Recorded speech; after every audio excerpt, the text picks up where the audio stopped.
Right now, somewhere in your kitchen, a cup of coffee is doing something you never think about. Steam curls off the surface. You lift it without hesitation. You drink, and within 20 minutes, your brain quietly rewires itself. Fog lifts, focus sharpens, your whole nervous system shifts gears without asking your permission. You assume this is simple, a habit, a flavor, a morning ritual you picked up somewhere and never questioned. But the real story of how that liquid ended up in your hands is far stranger than a coffee shop menu. It starts with goats that wouldn't stop dancing. It starts with monks who couldn't stay awake for their own prayers. And it starts more than 1,000 years before anyone on Earth used the word coffee at all. Legend places the beginning in the highlands of Kaffa, in what is now Ethiopia, sometime around the 9th century. A goat herder named Kaldi noticed his herd acting strange. Wired, bouncing, practically dancing on their hind legs after grazing on the glossy red berries of a certain wild shrub. Curious, Kaldi tried a few berries himself, and according to the story, he felt it too. That same jittery, wide-eyed alertness that had turned his calm goats into something closer to chaos. He carried a handful to a nearby monastery to show the monks. One monk, the story goes, took one look at this unholy energy and tossed the berries straight into the fire, hoping to be rid of them. But something happened in that fire nobody expected. The roasting berries released a smell so rich, so completely unlike anything the monks had ever encountered, that they raked the scorched beans out of the embers instead of letting them burn to ash. They dissolved them in hot water to see what would happen. That, according to legend, was the first cup of coffee in human history. Historians can't verify a word of it. No goat herder named Kaldi appears in any surviving record. But the legend survives anyway, because it captures something true about how coffee actually spread. Nobody invented it on purpose. It was stumbled into, burned by accident, and tasted out of curiosity. The documented history begins later, and further north, in the mountains of Yemen. By the 1400s, Sufi monks near the port city of Mocha were brewing an infusion from roasted coffee beans for a very specific, very practical reason. They needed to stay awake.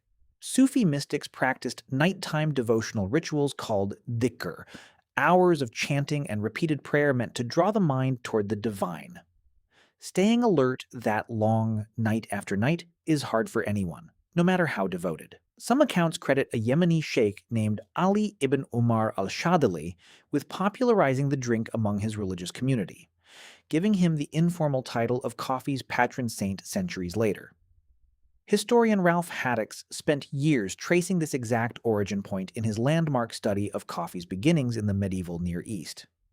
His research placed coffee's earliest documented use not in kitchens or marketplaces, but inside religious devotion, a stimulant adopted by monks trying to stay connected to something larger than their own exhaustion. Why would a prayer drink end up in your kitchen 600 years later? Because it didn't stay quiet inside those monastery walls for long. Pilgrims visiting Mecca carried the habit home with them. Traders spread it into Cairo. By the early 1500s, something entirely new had appeared on Ottoman streets. The kahve-khane, the coffee house. These weren't quiet cafes. They were loud, crowded, and, to the people running the empire, genuinely dangerous. Men gathered to play chess, listen to music, argue politics, and trade gossip over cup after cup. For the first time in recorded history, there was a public space built entirely around a psychoactive drink and a free, unsupervised conversation. That combination terrified people in power. A coffee house full of awake, alert, talkative citizens is exactly the kind of place where dissent takes root.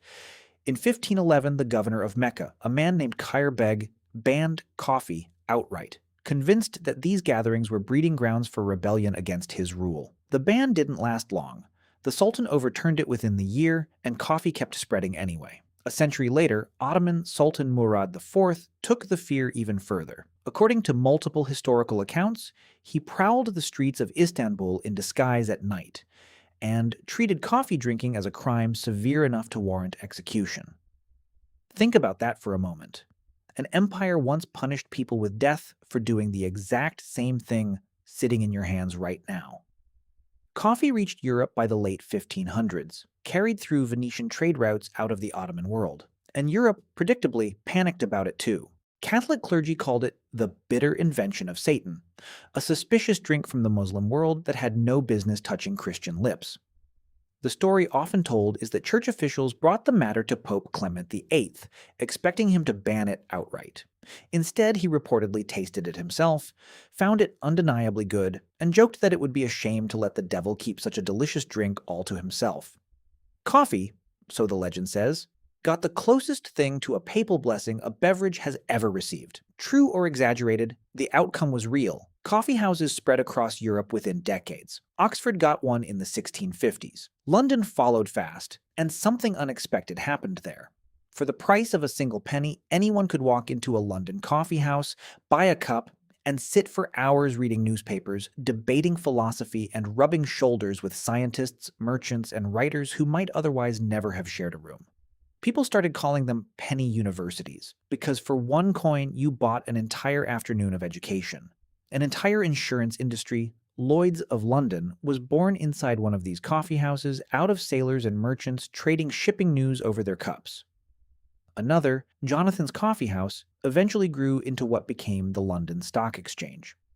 A drink from an Ethiopian hillside had become the engine room of European intellectual and financial life. Historian William Euchers, who spent decades documenting the beverage in exhaustive detail during the early 20th century, described this era as the moment coffee stopped being medicine and became infrastructure. But Europe still had a problem. It didn't control the supply. For centuries, the Arab world guarded its coffee monopoly fiercely.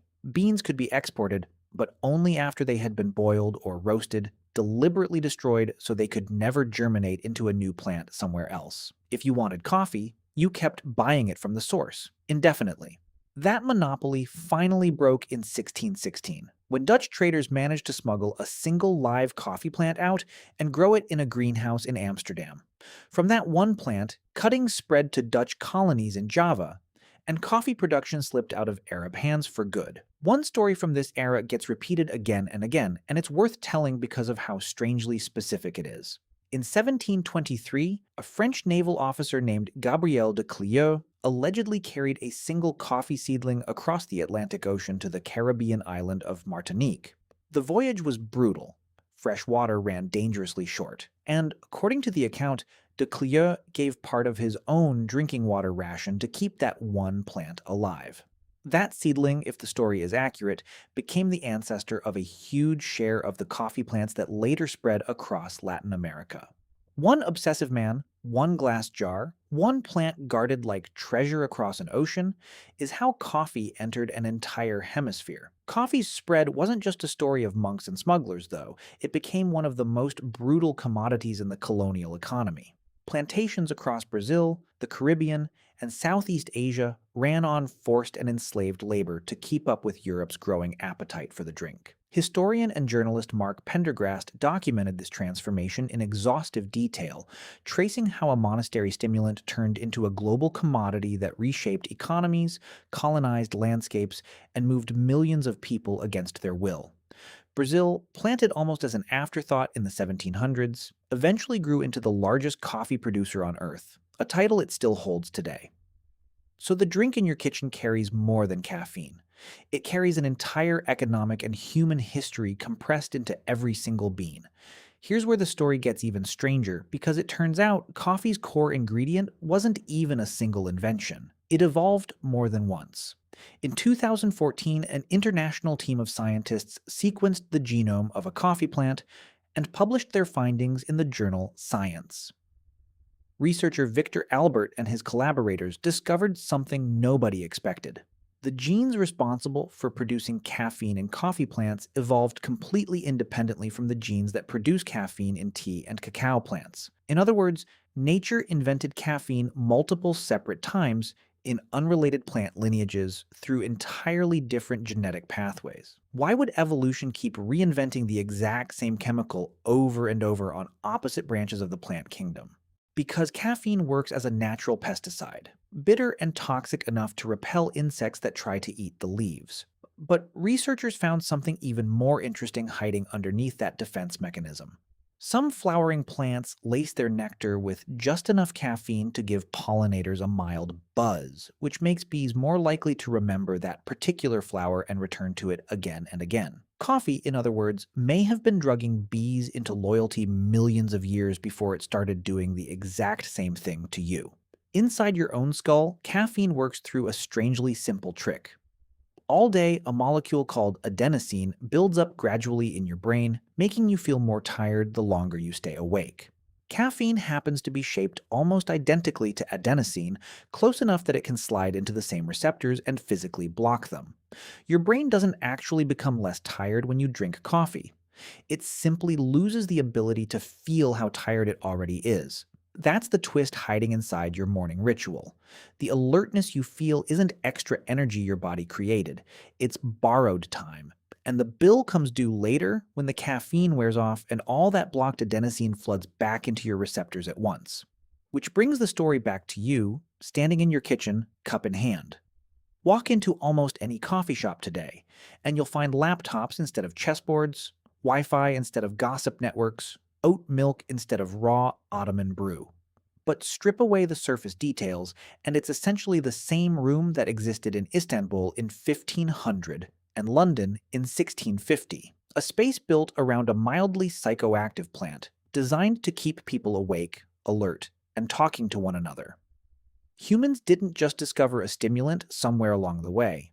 They built entire social architectures around it: monasteries, coffeehouses, penny universities, corner cafes on every city block you've ever lived in. Every single one engineered around the same basic need, which is to stay conscious enough to think, argue, connect, and create together in the same room. So the next time you sit in a cafe for 2 hours nursing a single cup, ask yourself what you're actually doing there. Are you working, or are you doing exactly what humans have done for over 500 years, using a stimulant as an excuse to sit still with your own mind or with someone else's long enough for something real to happen?